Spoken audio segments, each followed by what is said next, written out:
Ready to go. What's up, everybody? Happy Friday. It is another episode of Access Omaha. And as always, I've got my boy here, Levi Walker, with me. And, how y'all doing? Happy Friday. Yeah, I know. It's a good Friday. It is, man. It's amazing outside. You guys have 93 degrees out there. I'm like, 93, but summer's beautiful. Here. It is here. It is. Which is good because we've been waiting for it. No doubt. Longing for it, almost. It's true.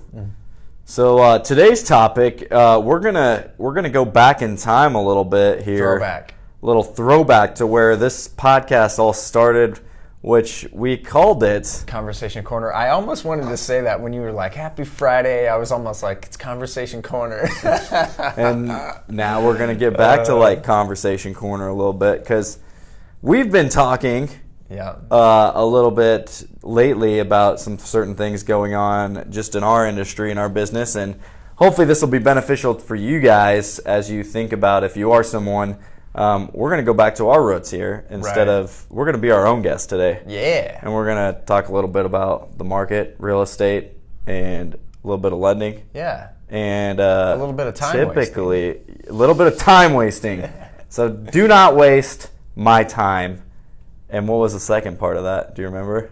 Yeah. All right. What you know is not really what you know. That's true. What you know, think you know is not really what you know. Exactly. Yeah. So we're going to dig into this a little bit. So why don't you take us away with kind of this topic, where we're going with it, what your thoughts are. Yeah. And then I'll dive in too. Yeah, I think, talking about the market, guys, this year's been absolutely bananas in terms of just the pace of the market, what we're seeing with inventory and demand, interest rates being so low, a lot of awesome loan products out there. So we have a really robust real estate market, but it's making the pace of things almost like a 5-alarm fire drill for most situations. With that, there's this general idea of, it's really easy to sell a house, to buy a house, and we kind of circle back to dealing, I guess, with a lot of folks who, people who enter into the industry not knowing what they're doing, or a lot of for sale by owners that Ryan and I have challenges dealing with in transactions and things like that. I think the biggest challenge with for sale by owners, is because we have such a robust real estate market now, that idea of, it's so easy to sell my house, I don't need a real estate agent. I've just closed out last month a handful of for sale by owners, and man, they were nightmarish. I'll tell you what. I'm happy to help clients and do everything I can on that side of the fence with the lending. But one of the major challenges as a loan officer, I think, when it comes to dealing with a for sale by owner is typically a lot of the negotiations and the mediating comes from the real estate agent. When the real estate agent's not involved, they go to whoever they think has the answers, which tends to be me, right?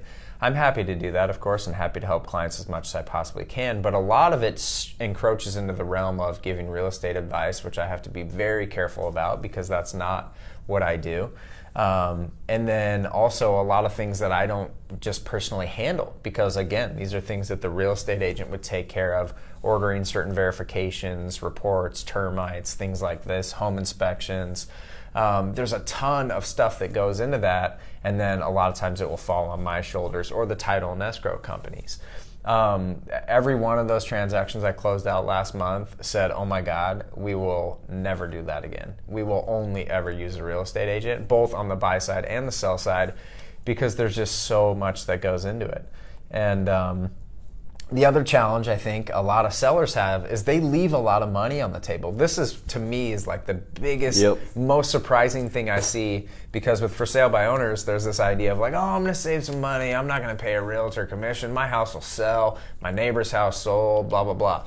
Well, yeah, that's probably true. And in the market that we're in, you're probably right. If your house doesn't look like a total crap hole, excuse me for saying, you're probably going to sell it. There's somebody who will want to buy it. With that said, do you know the heartbeat of the market? Do you know price per square foot? Do you know what different adjustments appraisers are going to look at on your property in terms of value and condition? There's so many things that comes into that again, that a real estate agent will do to help you price your house correctly. I had one perfect example. I had a for sale by owner just closed out on purchase price $200,000. This one was actually triple side for sale by owner. So very, very interesting. But my buyer, buying a for sale by owner, and then they were also selling their house for sale by owner. But the home that they bought, they had under contract for $200,000. Guess what it appraised at? I'm gonna say it appraised above 220. 225. This house appraised at. So that seller, right, to the benefit of my buyer, undersold their house by $25,000. And a real estate commission, I mean, we're talking $10,000, $12,000 maybe. Yep. And so essentially they left another 12, maybe even 15 grand on the table of actual equity that they could have put back into their own pocket if they had worked with an agent. And that was just a lack of knowledge. They didn't know. They thought they knew, oh, my house will sell, blah, blah, blah. They thought they knew, kind of like most people do. And, I think my house is worth $200,000. That's a fair price, right? Little do they know, they could have gotten way more, dealt with less frustration, not had to do with all the back and forth, and could have had a really smooth and easy, enjoyable process. Well, and I think that's the biggest thing, that we obviously go into a lot of times is like, what's your commission? Right. Or what do you charge? Right. Or you're talking to someone, and I try to talk them into understanding that let's focus on not what I'm making, but let's focus on what you want to net. Right. Because if I can get you what you want to net, then who cares what I get paid, right? So if we're netting you what you want to net or more, right? Like, and that's what's been my situation in history with working with some of these for sale by owners is, they'll tell me what their price is, and I'm like, we can go way more than that, and they're kind of looking at me like, what? What do you mean? And I'm like, listen, as a real estate agent, it's my job to advertise that property to the highest and best that we possibly can to bring you the most amount of traffic in the least amount of time and get you the most money in your pocket. And a lot of times they're like, well, that's why I can do it, and it's like, but have you ever listed your house before for sale by owner? No. Okay, have you ever marketed it for sale by owner? No. Okay, what platforms are you going to use? I don't know, Zillow, and and it's like there's no plan. And then a lot of these for sale by owners get upset because their house doesn't sell, or because what happens is they want to save that commission, right? And so they don't want to pay out a commission to a listing agent, but they'll pay it out to a buyer's agent sometimes. And they want to save that 2-3%, whatever that is. But what happens is somebody brings them an offer and they feel like it's a lowball offer. Because that person already knows that it's a for sale by owner, and they don't want to pay out a commission. So therefore, I could probably lowball them even more, and bring in an offer that's 10, 15 grand below their ask price. And a lot of times in this case, like you were mentioning, they put a deal together thinking that, oh, we got a good deal, when in reality, like, no, you could have still paid out a 6% commission and still made another 10, 15 grand on top of that.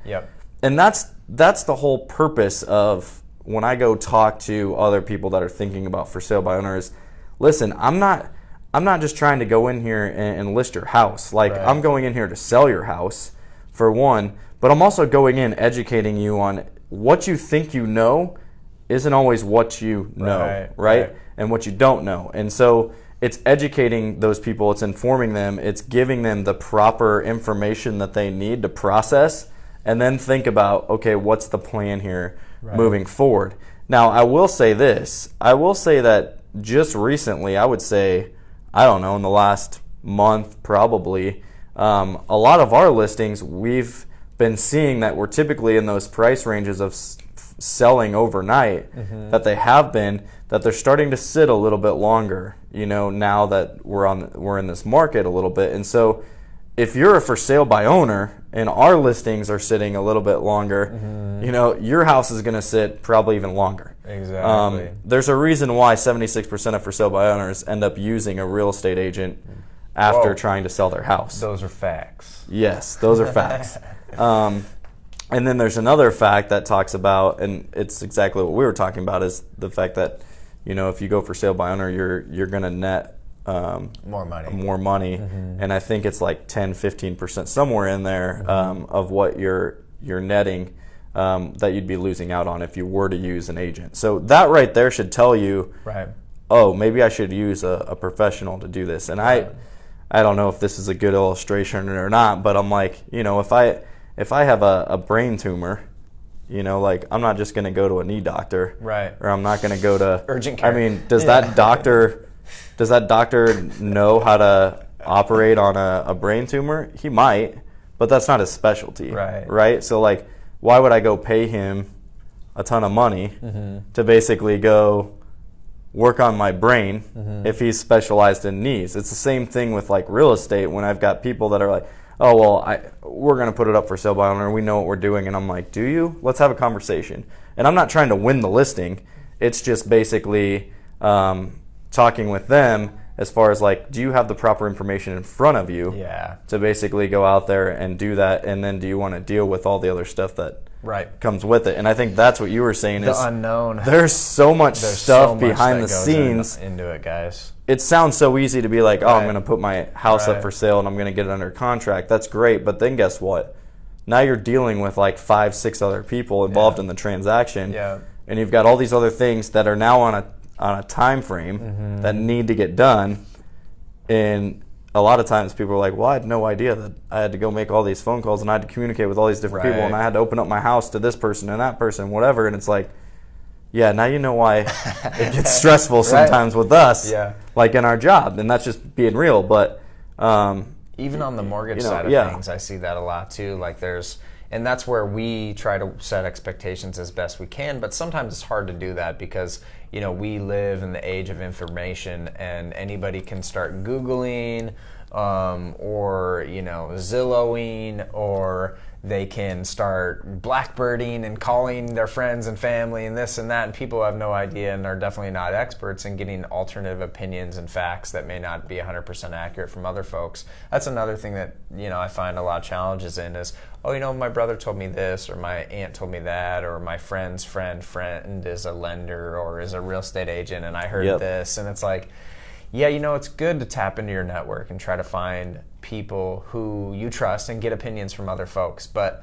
you can't always take those as rock solid or as 100% accurate information. Seek out someone who is a professional and who is an authority figure in whatever that thing is, whether it's mortgage, real estate, whatever. Seek out someone who is an authority figure and is an expert, rather than, oh, you know, I'm going to ask my brother about loans and stuff when he knows nothing about them, but he's bought 2 or 3 houses, you know. So I find a lot of challenges with that. I think that a lot of people waste time, their own time. You know, they might sit and research something for hours on end when they could just pick up the phone and make a call to you or I, and then figure out the answer. Or we could at least get them better information to help them make a better informed decision. So yeah, see a lot of those challenges too, especially when it comes back around to for sale by owners. There's so much that goes in that. Well, and I think the challenge too is, you know, like I tell people this all the time is, you know, a lot of for sale by owners, because they don't know, they go to the assessor, right? Yeah. Or they go to Zillow and they look at the Zestimate and they're like, oh, my home's worth this. And, you know, it's that heart-to-heart that I have to have with them as far as, no, it's not worth that. You know, your house is only, here's the thing. Remember this, if you're ever thinking about this, your house is only worth what a buyer is willing to pay for it. Okay, so a listing price is a starting point. It's not a guaranteed price, their value that you're going to get for your home. It's a starting point. And then from that, it's a negotiation that takes place between a buyer and a seller. And agreeing to the terms of the price that they think the house is valued at. But another thing that goes into that is then you got the appraisal to worry about, right? So just because you get together on this agreed upon price right? Now you've got to wait on the appraiser to come out and appraise that property. And what stinks, and I think what is hard for us sometimes, is it's kind of the final say. Like, there's not an appeal process, really. There's not like anything that we can possibly do after that point once that appraisal comes in. It is what it is. Yep. So if that appraiser comes in and you sold your house for $200, right, and that appraisal went for $225 in that illustration, guess what? That buyer now has $25,000 of equity into that house, and poor old Mr. Seller loses out on that $25,000. Yeah, you can't work right. You can't go back and say, well, now we want to sell it for $225. No, you can't. No. Okay, you've agreed upon this contract now that's in a binding contract, and the same goes if the other way around, right? So what we saw when the market was hot, again, why you need an agent, in my opinion, to walk you through this is you might be a for sale by owner where you get 15 offers on the table, right? And you go with the highest one because, okay, my house was listed at 200. I got 250 because somebody was willing to go up to that because they really love the house. But now the appraiser comes back and says, hey, the house is worth 225. You, as a seller, now have to sell that house at 225 or come to an agreement between a buyer and a seller to basically pay that difference if you want to continue to move forward on that. Well, we know in most cases the seller's not going to pay that difference. A buyer's not going to want to pay that difference. Right. So typically that's going to come down, and now you've basically accepted an offer $25,000 less than when you might have had some other offers around $225. But maybe one was doing no home inspection, or one was paying seller's closing costs, or whatever. If you don't know those terms things, or those contingencies, then you can't possibly make an educated decision that's in your favor. And so that's what we do as agents, and then Levi comes in and he steps in on the lending side and confirms some of those things as you move forward too. So yeah, and I guess getting into the time thing too, that's a big thing too, right? You got a lot of, I think, time, I think we all come down to it, and whether you realize this or not, it is definitely the most important commodity that we have. And most people, I think it takes some people even their whole lives to actually figure that part of it out, but time is literally the most valuable thing, and then how you spend that and who you spend it with, right? And what you spend it doing, et cetera, et cetera. So with that, I know we try make the most amount of time for our clients, friends, family, life, all these things. But a lot of that comes back around to, are you doing everything you can for what you're trying to do to save yourself time and those that you work with? Are you wasting your own time? Maybe you're wasting someone else's time. And with that, maybe you're wasting your own time because instead of going to someone who knows what they're doing and just asking for the help, going to the person that you'll get the correct answer from, you are spending hours and hours on end researching something online or asking all these looky-loos, different questions. Definitely encourage those things if that's what you want to do, but why not just go to the source right away? Get the answers to the questions that you have. It saves you so much time and effort and energy in the long run. And at the end of the day, this is true for anything. You don't have control over the things that you don't have control over. So a lot of times you just have to step aside and let life continue. Little plug there. I like that. And and get out of your own way. I think I have a lot of clients who this is a challenge, I think, because when you work with someone, you want to educate them and make sure that they know that they're making a smart, informed decision and that they're working with someone who they can trust and that they know that you're going to take care of them. But I've encountered a lot of clients over my time, doing mortgages who overthink things or, will bury themselves in a hole researching things online. And man, I had a guy who was asking me about the property taxes in Sarpy County, Douglas County. If you're a homeowner, you know this. It's like we do them more wacky than anybody else in the whole country. We pay in the current year for the prior year as if we were in the prior year in the current year. It's the weirdest That deal. Sounds confusing right there. Exactly. Again, exactly. another process that you don't know. So I had a guy, first-time home buyer, asking me a question about that, and he didn't believe my answer. And I said, well, Douglas and Sarpy County are unique. This is the way that they do things. Here's how the assessments work. In the current year that you're in, you pay for the prior year. Here's the installment dates, et cetera, et cetera. Showed him this on the the tax website and everything. And he still didn't believe me. He's like, I'm going to have to call the county tomorrow. And I'm like, oh my gosh, man. Like, go ahead and do that. That's fine, But just one of those things where it's like, I don't know. I think it's difficult because I get people want that information and they want to be able to see it tangibly for themselves and understand it. But why not trust the people you work with? Right. I guess. Yeah, and I think, this is something Vanessa and I, my wife and I, talk about a lot.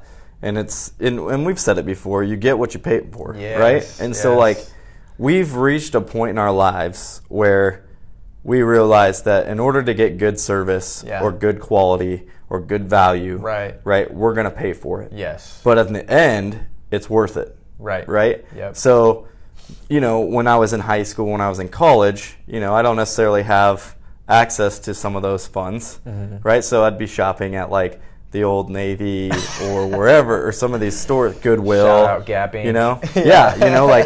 And I didn't have the money to, like, go to a lot of the higher end stores, right?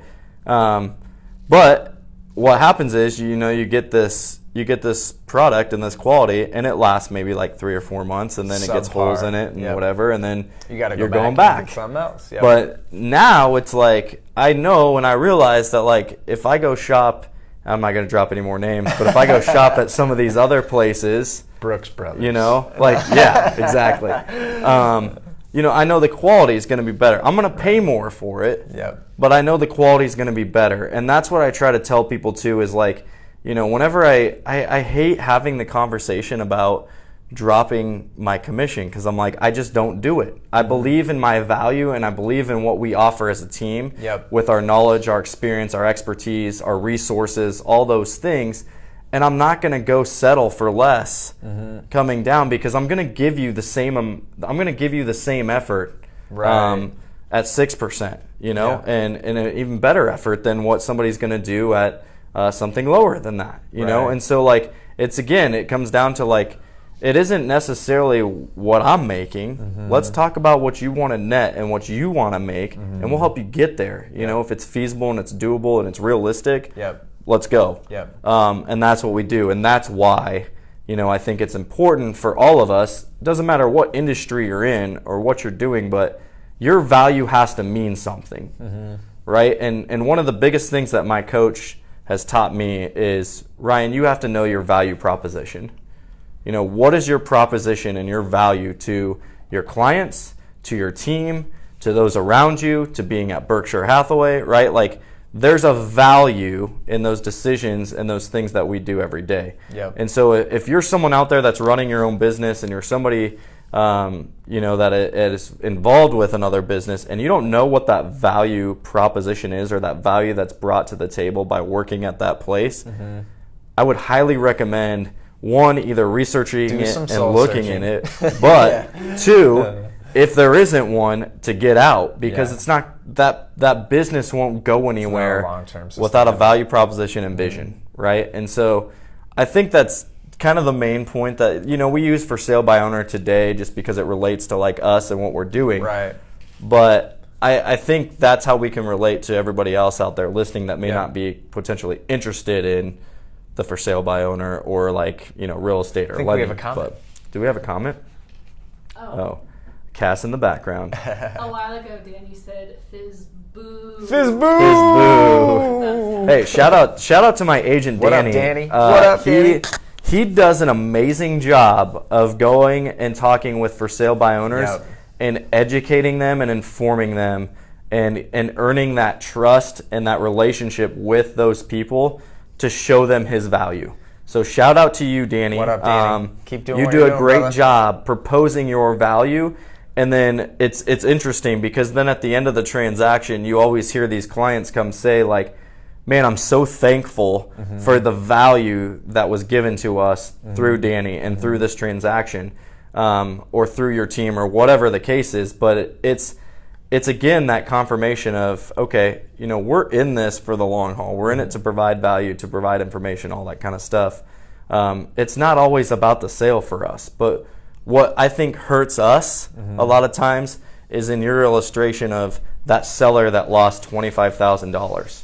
That hurts me because I'm like, if they would have just understood the importance of value and realizing that, okay, if I do pay out at 6%, this is the value that I could have received. Yep. As opposed to, I just want to save 3%. Right. And it was like, man, you actually lost. You left 10% a lot on the more table. out there. Yeah. So it's just simple math sometimes and just simple education, simple conversation. But I feel like I've talked too long on that. You have. Anyways, I'll let you close this out.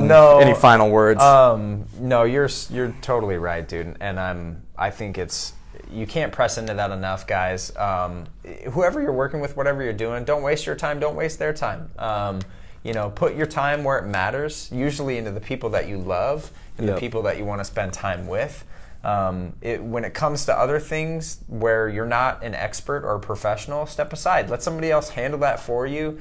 If it's a financial thing, I get it. Look around, interview 2 or 3 different people until you can find the best bang for buck value. But ultimately, you will always get what you pay for. Yep. So, Amen. Go into it with that.